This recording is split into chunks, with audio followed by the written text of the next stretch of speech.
Assalamualaikum warahmatullahi wabarakatuh. Hari ini saya akan berbagi tentang pengalaman saya hari ini.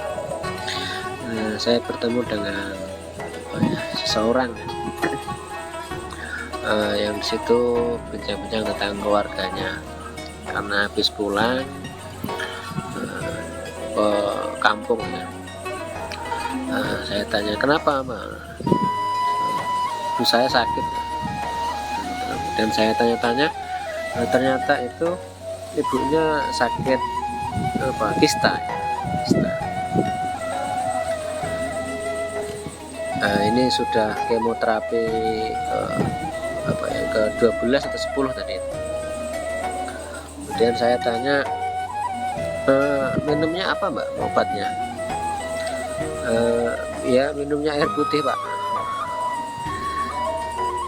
Hanya sekilas ini saya mengambil pelajaran bahwa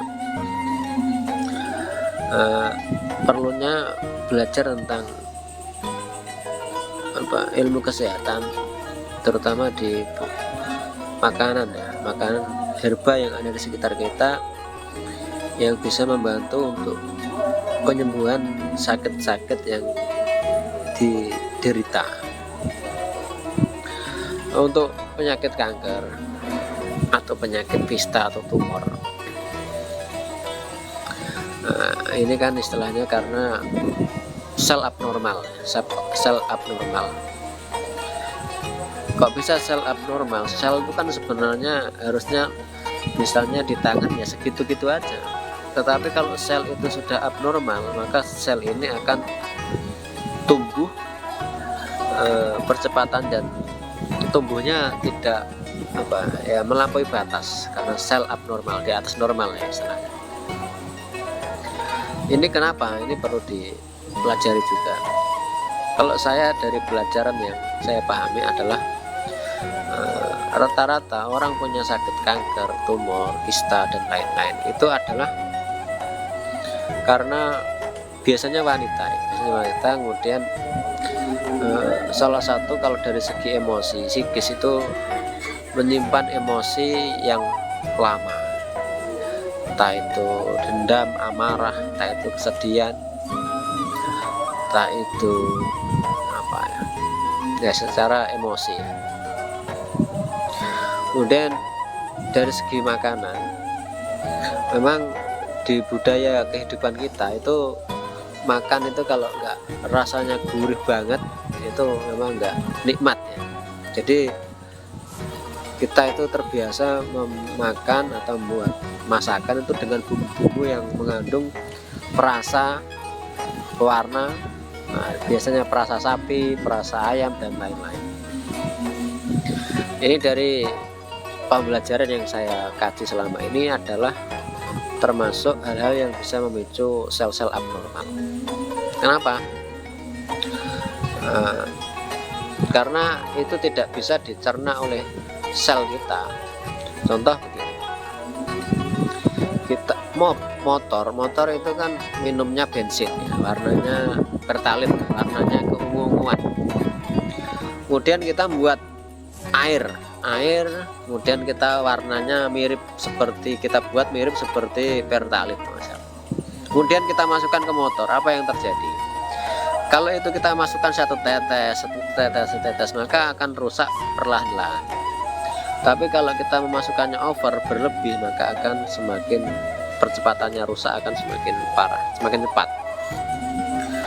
Tubuh kita juga seperti itu. Kalau kita memasukkan sesuatu yang tidak bisa diserap oleh tubuh kita, ya kita sebut saja dengan 5P ya, termasuk perasa, pengawet, pewarna dan lainnya itu, maka ini akan sedikit akan merusak di dalam tubuh kita. Maka sebisa mungkin kita hindari atau kita batasi minimal. Kemudian jika sudah terpapar, sudah terlanjur ya, bagaimana? Ya kita terapi, baik itu terapi fisik. Kalau istilahnya sudah masuk di dalam darah, kita bisa bantu dengan mengeluarkan darah, bisa dengan bekam atau dengan vastu. Kalau vastu ini memang hati-hati karena harus minimal mengikuti usia sel darah itu, yaitu 120 hari. Kemudian juga kita tambah nutrisi makanan, makanya kita perlu belajar makan makanan yang sehat, yang bermanfaat untuk kita. Misal kalau ini sudah sel kanker, maka kita butuh banyak antioksidan untuk melawan radikal-radikal bebas itu. Sebenarnya banyak, hampir semua rempah dan daun-daunan yang ada di sekitar kita itu ketika kita pelajari itu banyak mengandung antioksidan yang membantu sekali untuk menangkal radikal bebas yang memicu kanker atau sel abnormal. Antara lain contohnya apa? Kunir, kunyit putih, kelor, bunga rosella, daun salam, pegagan. Hampir semua daun-daunan itu mengandung antioksidan tinggi. Makanya perlu kita juga belajar. Saya itu hampir setiap hari konsumsi kelor itu, hampir setiap hari. Bahkan ketika terpapar ada misal flu atau apa itu biasanya satu hari bisa 3 kali saya. Kalau sehari itu ya rutin lah. Kalau saya itu kan membuat istilahnya instan ya. Saya buat kunyit, temulawak, jahe instan itu saya buat. Jadi sewaktu-waktu tinggal nyeduh saja. Kemudian untuk kelor itu biasanya saya buat untuk 1 minggu. Jadi saya blender dari kelor, dari daun salam. Itu juga insya Allah juga baik untuk mengatasi anak-anak stunting. Karena kelor ini dalam dunia herbal itu disebut raja atau raja herbal. Istilahnya kandungannya yang sangat tinggi, tinggi kalsium, tinggi vitamin C, tinggi kalium, tinggi protein, banyak kandungan-kandungan yang sangat bagus untuk tubuh kita. Nah, ini kembali kepada pentingnya belajar hidup sehat ya. Terutama makan-makan yang ada di sekitar kita yang membantu untuk kesehatan kita. Nah, mungkin itu ya untuk berbagi kali ini. Mudah-mudahan kita untuk tentang kesehatan ini maulah untuk belajar, karena banyak sekali orang-orang yang menderita seperti tapi tidak mau belajar. Akhirnya ya kalau dia nggak mau berusaha ya akhirnya lama-lama akan semakin buruk. Contoh kemarin saya itu menangani orang umur sekitar 55 tahun, bapak-bapak. Itu tensinya 180, di atas 180. Ini sudah saya terapi 4 bulan.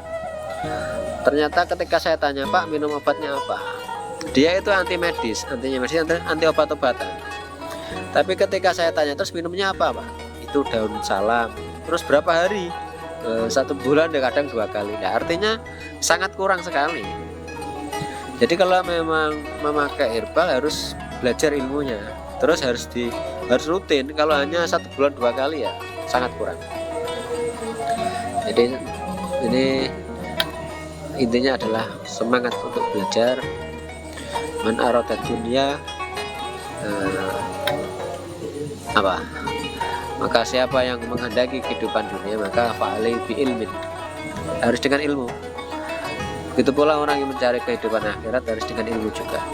Man aradahuma, barang siapa menghendaki keduanya juga bi ilmin, dengan ilmu juga. Artinya kita untuk hidup sehat itu juga perlu ilmu, tidak gratis, tidak sembarang saja kemudian sehat, tapi ada ilmunya. Padahal sehat ini penting untuk kita beraktivitas, untuk kita hidup, menafkahi keluarga, untuk sekolah, untuk belajar, untuk bekerja, untuk ibadah. Semuanya perlu kesehatan. Ya, mudah-mudahan ini bisa membantu dan mencerahkan kita untuk belajar bagaimana cara cerdas, cara hidup sehat. Dan manfaat. Assalamualaikum warahmatullahi wabarakatuh.